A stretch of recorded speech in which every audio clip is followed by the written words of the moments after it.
Moi, je crois que dans 10 ans, le système de santé en France va complètement changer. Ça va prendre du temps, mais il y a une telle crise. Il y a une telle crise des métiers. Il y a une telle crise financière. Il y a une telle crise de l'innovation. Il y a une telle crise pour l'accès aux soins concernant le patient.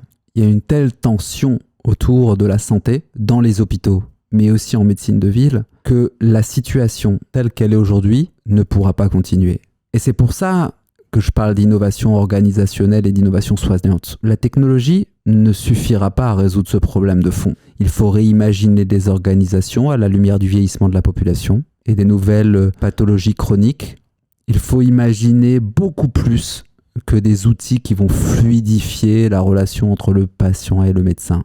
Le médecin, l'infirmière, elle a envie de soigner. Il faut lui mettre à disposition des organisations qui donnent envie de soigner, qui valorisent les métiers.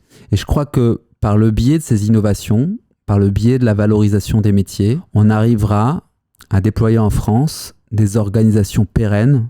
L'article 51 est un formidable véhicule pour faire émerger ces innovations. Vous dire aujourd'hui que sera la santé en France dans 10 ans, c'est un peu ambitieux, mais chez Toc Toc Doc, on raisonne par filière. On se dit, on règle déjà le sujet de la personne âgée en EHPAD avec des organisations innovantes.